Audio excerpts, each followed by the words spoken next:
I'm in my EMP page, and we can see we've obviously got EMP number, ename, job manager, and we've used a variety of different widgets to do our work here. So we've got text boxes, we've got a date picker, which has been automatically generated when we created the page, and we've got this reference selector that enables us to display a relationship that's going to occur between some entities. So what else have we got that we could have a play around with?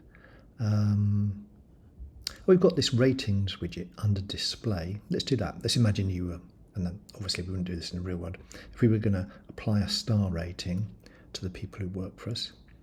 So here's my ratings widget.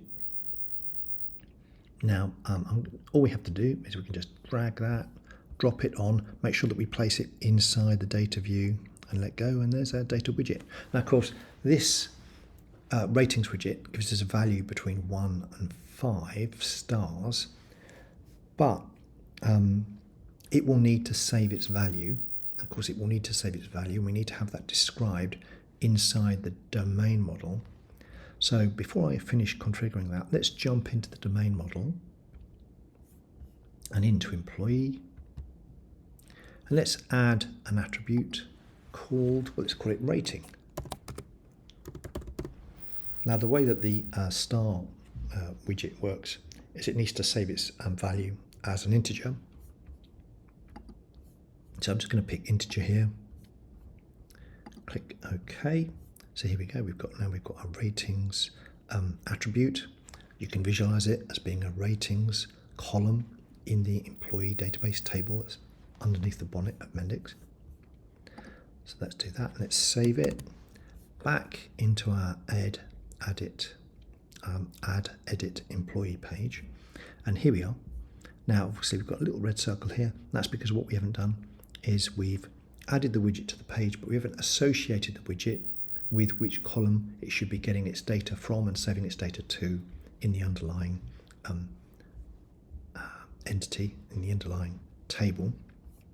So if I double tap on that, we get the pop-up dialog box, and you can see it says attribute and it says none.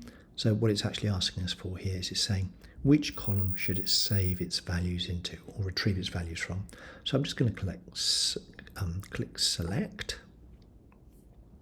Now, because I carefully place this widget inside the data view container, obviously Mendix knows that this is going to be retrieving information from employee, so it displays employee automatically.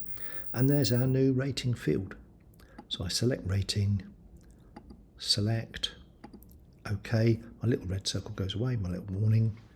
Let's save everything. Let's recreate the app.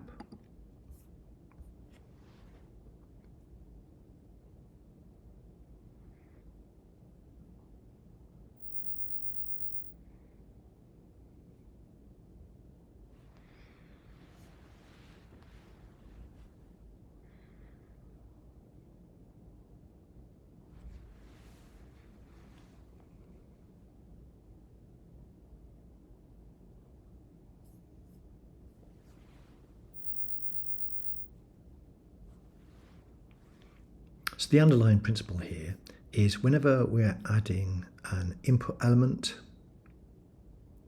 so one of the sort of standard ways that we can pull information out of an object and display it inside our app, they'll generally, almost in all cases, there'll be an underlying attribute inside our domain model objects that connects to that. So let's click on View App. So here's the app running, and what I can now do is I can click on March. Here's my star rating, so I could say that they have 5 stars, or 3 stars, or 1 star, and I can save it. Let's go back into Burn. Obviously Burn is a 5-star, maybe he's not been turning up for work regularly. Obviously we would never do this for real. 4 stars, 5 stars, 3 stars, save it. And what it's doing is it's saving the value of the ratings widget, which is a number, and it's actually saving it in that ratings field that we created of values of 1 to 5.